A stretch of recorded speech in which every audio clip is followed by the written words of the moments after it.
We've never met in real life, but we meet every night. The first time Clara Monroe saw him, she thought it was just another dream. A strange one.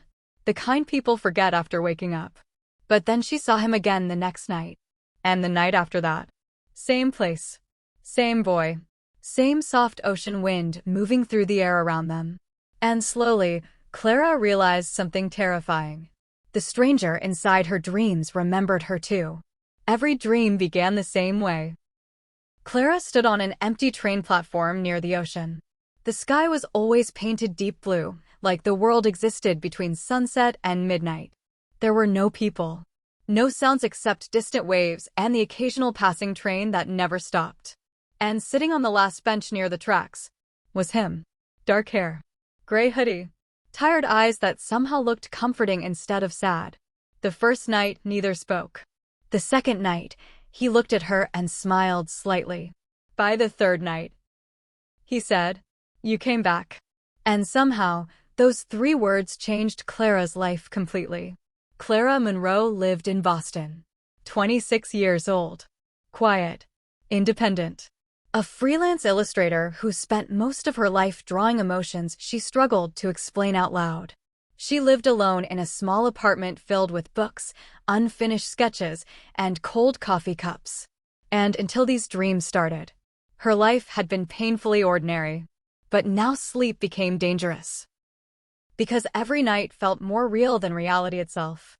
She could smell the ocean air, feel the cold metal bench beneath her fingers, hear his breathing when they sat beside each other silently. Dreams weren't supposed to feel like memories, but these did. On the 7th night, Clara finally asked the question haunting her. "Who are you?" The boy looked toward the dark ocean quietly before answering. "Ethan." "Ethan what?" He smiled faintly. "I don't think the dream tells us everything at once." Clara frowned. "You think this is real too?" Ethan looked at her carefully, then asked something that made her blood run cold. "When you wake up, do you still remember my voice?" Her heart stopped for a second. Because yes, she did. Every detail. Every word. Every expression. Like he existed outside sleep somehow. And the scariest part? He looked relieved when she nodded. Weeks passed.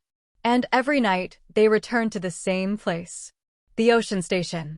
That's what Clara secretly started calling it. There were strange rules there. Time moved differently.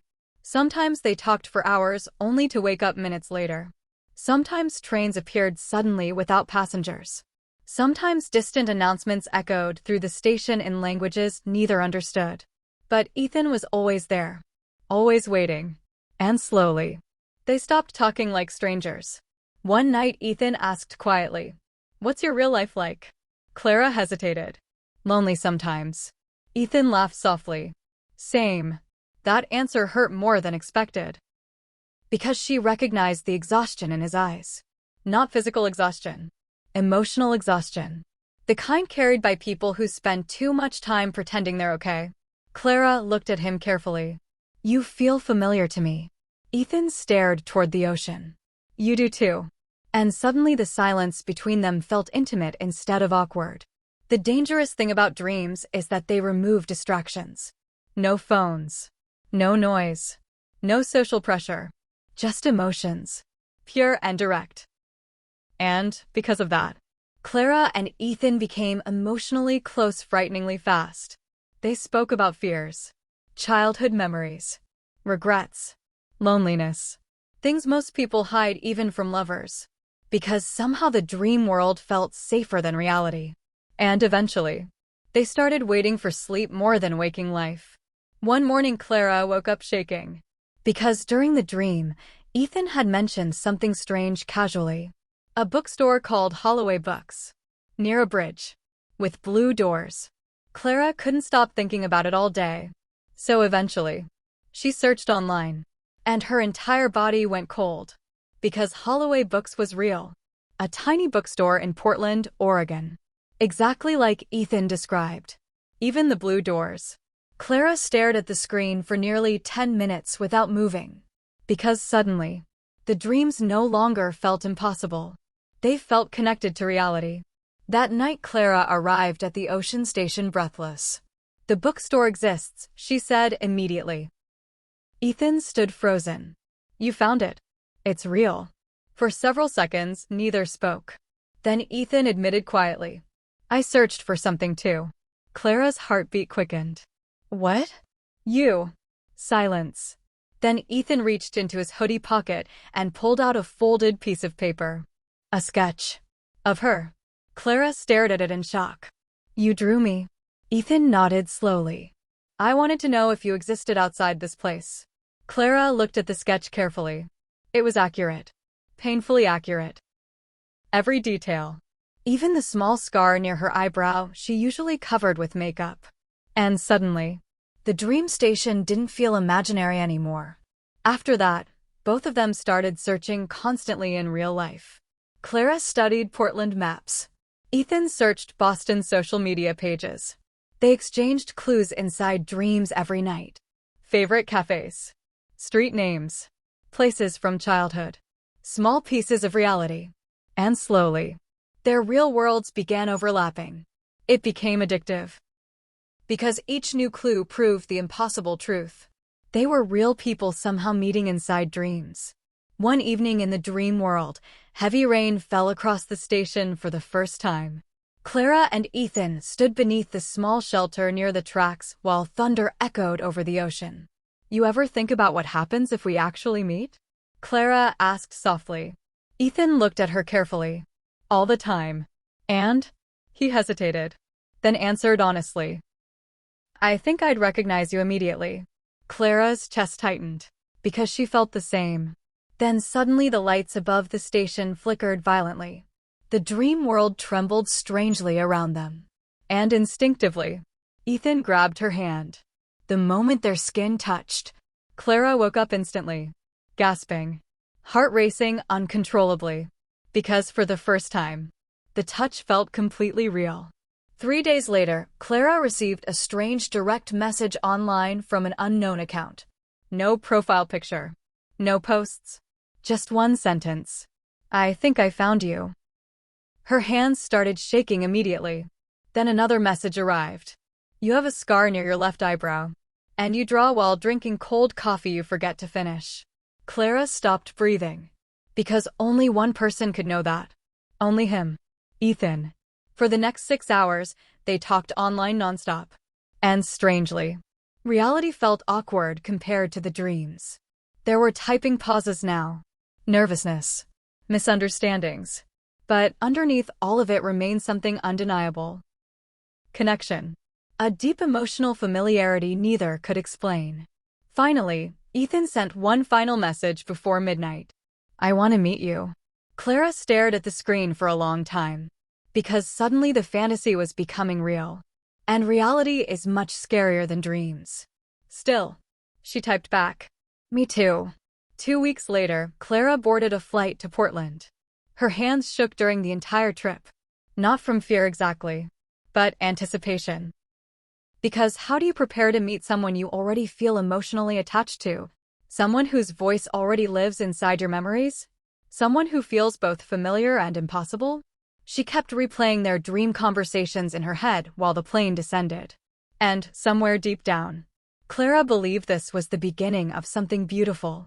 She had no idea it was actually the beginning of heartbreak. Ethan waited outside Holloway Books exactly like they planned.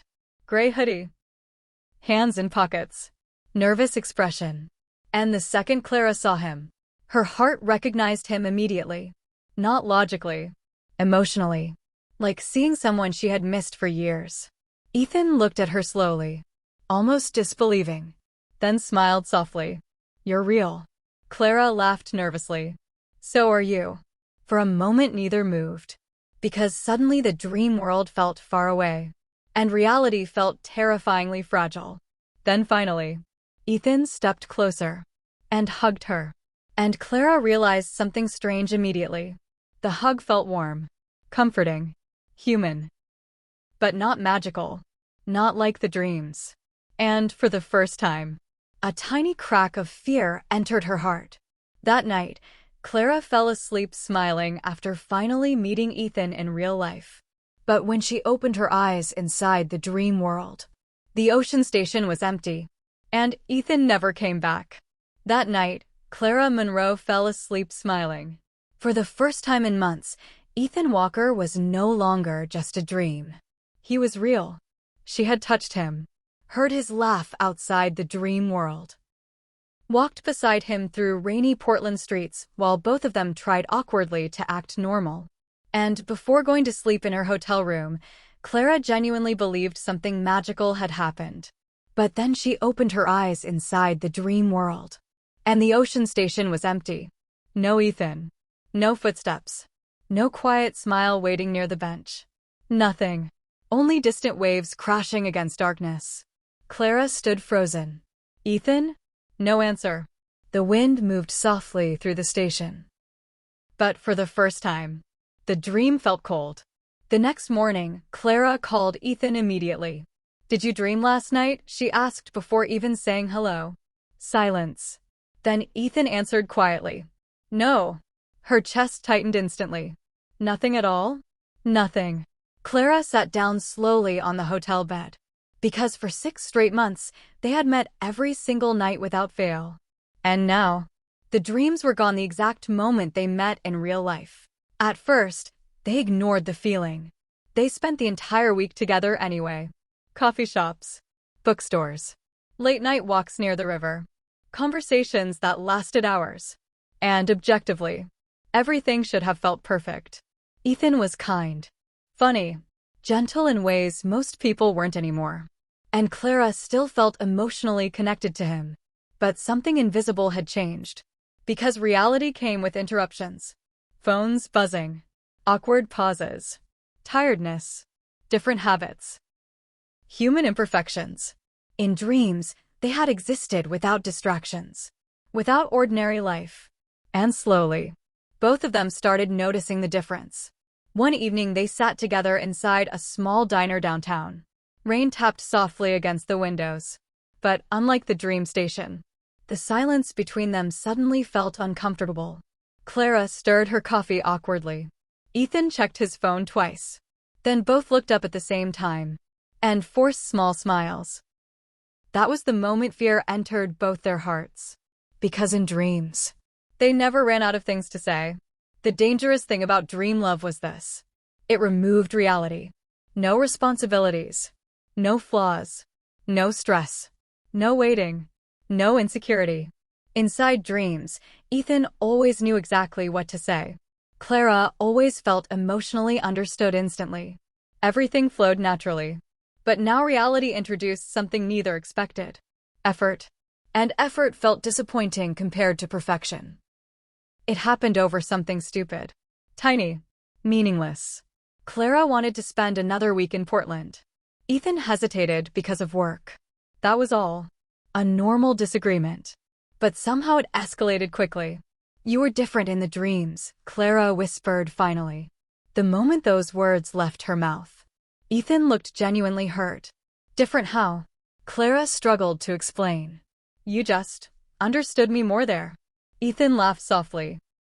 "Maybe because dreams don't include bills, stress, jobs, and exhaustion." That answer sounded sharper than he intended. And suddenly both of them became quiet. Because deep down, they were thinking the same terrifying thing. What if their love only worked in fantasy? Eventually Clara returned home. At first, distance seemed helpful. Maybe they just needed time. But things became stranger afterward. Phone calls felt shorter. Messages felt careful. And every night before sleeping, Clara secretly hoped the dreams would return. But they never did. Not once. The ocean station remained empty. Clara didn't realize how emotionally dependent she had become on the dream world until it disappeared. Reality suddenly felt dull. Heavy. Too ordinary. She missed the impossible intimacy of those nightly conversations. Missed the feeling of being completely emotionally visible to someone. And worst of all, she missed the version of herself she became there. Because inside dreams, she wasn't anxious. Or guarded. Or afraid. She was simply loved. 3 weeks later, Ethan finally texted her honestly. "Do you ever feel like we lost something after meeting?" Clara stared at the message for nearly 10 minutes. Because yes, she felt it too. Painfully. Eventually she typed, "I think reality disappointed us." Ethan replied almost immediately. Or maybe reality just feels smaller than dreams. That sentence stayed in Clara's chest for days. Because it felt true. What Clara didn't know was that Ethan had become afraid too. Not afraid of losing her. Afraid of failing her expectations. Because in the dream world, he had become this emotionally perfect version of himself. Patient. Wise. Always present. But real Ethan was flawed. Sometimes distracted. Sometimes emotionally distant. Sometimes tired after long workdays.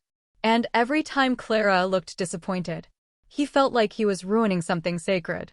Then one night, after nearly 2 months without dreams, it finally happened again. Clara opened her eyes at the ocean station suddenly. The sky looked darker than before. The waves rougher. And sitting alone on the bench was Ethan. Clara's heart nearly stopped. "You came back." Ethan looked up slowly, and somehow his eyes looked sadder than ever. "I don't think we ever left," he whispered. Clara rushed toward him immediately. Why did the dream stop? Ethan stared toward the ocean. Maybe because dreams are where people go to love without reality ruining it. That sentence hurt more than she expected, because part of her believed it too. They sat together quietly for a long time. Then Clara finally asked the question haunting her. "Were we happier before we met?" Ethan stayed silent. Too silent. And that silence became its own answer. Clara looked down painfully. "In dreams, we were perfect." Ethan shook his head slowly. "No, we were incomplete." She frowned slightly. "What?" Ethan turned toward her carefully. "We loved each other without knowing how hard real love actually is." The station became silent except for distant waves. Then he continued softly. "In dreams, nobody gets tired. Nobody misunderstands things. Nobody says the wrong words." Clara's chest tightened. Because he was right. Dream love had been beautiful partly because reality never touched it. Ethan looked at her quietly. "You know what scares me most?" Clara shook her head slowly. "That maybe you loved the dream version of me more than the real one." That sentence broke something inside her immediately. Because she had secretly feared the opposite too. That the real Clara disappointed him. Not magical enough. Not emotionally effortless enough. Just human. Clara stared at the ocean for a long time before whispering. "In dreams, we never had to choose each other." Ethan frowned slightly. "What do you mean?" She looked at him carefully.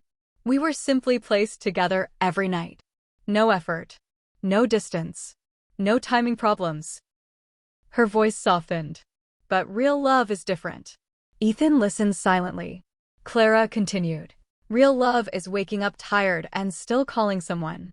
Still trying. Still staying." The wind moved softly through the empty station.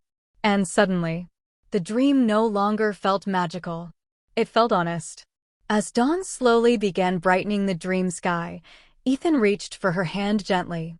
"What if the dreams disappear again?" he asked quietly. Clara looked at him carefully, then smiled sadly. "Then maybe we finally have to learn how to love each other awake." And somehow, that felt more romantic than every dream before it. The next morning, Clara woke up crying softly. Because for the first time since meeting Ethan, she no longer wanted to escape into dreams. She wanted to fight for reality instead. But later that evening, Ethan called her unexpectedly, and the fear in his voice made her heart stop. Because he whispered 5 devastating words. "I think I'm forgetting the station." The moment Ethan Walker said those words, Clara Monroe stopped breathing for a second. Outside her apartment window, Boston rain hit the glass softly.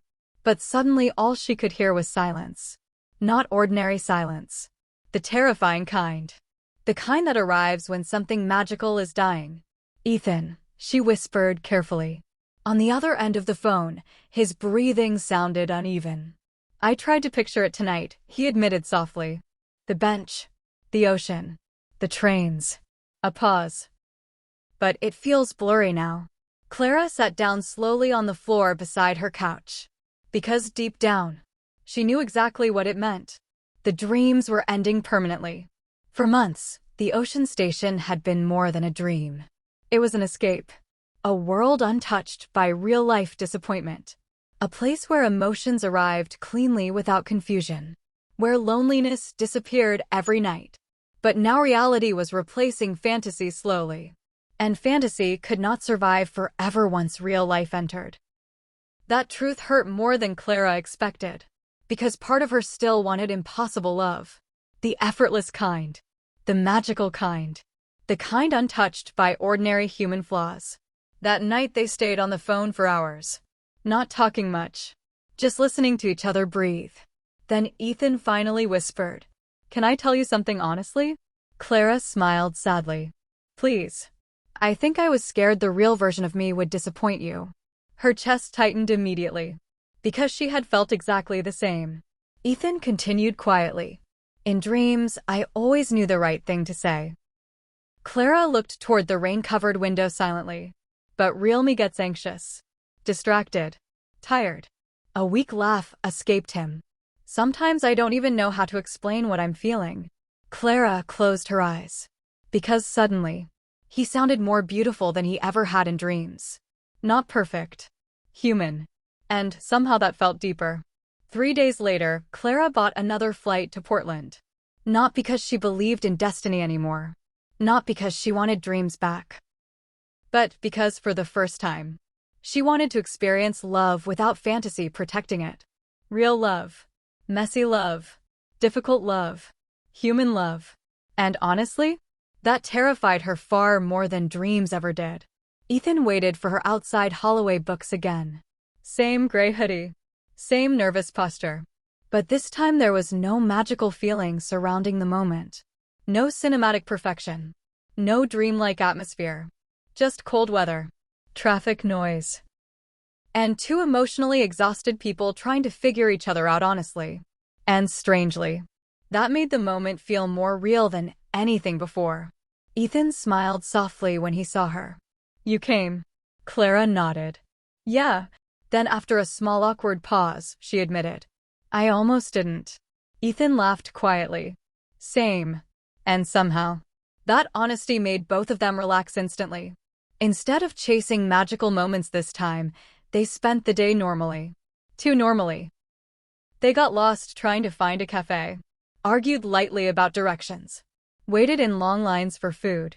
Sat quietly sometimes without knowing what to say. And, for the first time, neither tried to force perfection. That changed everything. Because suddenly they weren't performing dream versions of themselves anymore. They were simply existing together. And slowly, reality started feeling warmer. That evening they sat beside the river wrapped in silence, while city lights reflected across the water. Then Clara suddenly asked, "Do you miss the dreams?" Ethan thought for a long moment. Then answered honestly, "Yes." Clara nodded slowly. "Me too." A cold breeze moved through the air. Then Ethan looked at her carefully. "But I think I understand something now." "What?" He smiled faintly. "We loved each other so easily there because nothing could truly hurt us." Clara stayed quiet. And Ethan continued softly. "But real love is different. Real love asks people to stay even when things stop feeling magical." That sentence settled deeply inside her heart. Because suddenly the dreams didn't feel superior anymore. Just simpler. And simple is not always deeper. That night, both of them dreamed again unexpectedly. The ocean station appeared one final time. But now it looked different. The sky brighter. The waves calmer. And, for the first time, the arriving train finally stopped. Its doors opened slowly. Warm light spilled onto the empty platform. Clara looked at Ethan nervously. "What does this mean?" Ethan stared at the train quietly before answering. "I think this place was never meant to keep us forever." The wind moved softly around them. Then Clara noticed something strange. The station no longer felt lonely. It felt peaceful. Like something preparing to let go. Ethan sat beside her on the bench one last time. "Maybe we met here first because we both needed love before we were ready for reality." Clara looked at him quietly. He smiled sadly. "You were lonely." She swallowed hard. "So were you." Ethan nodded. "And dreams gave us the safest version possible." Silence. Then Clara whispered, But safety isn't the same as living. Ethan looked at her carefully. And for the first time since all this began, neither of them seemed afraid anymore. The train doors remained open, waiting.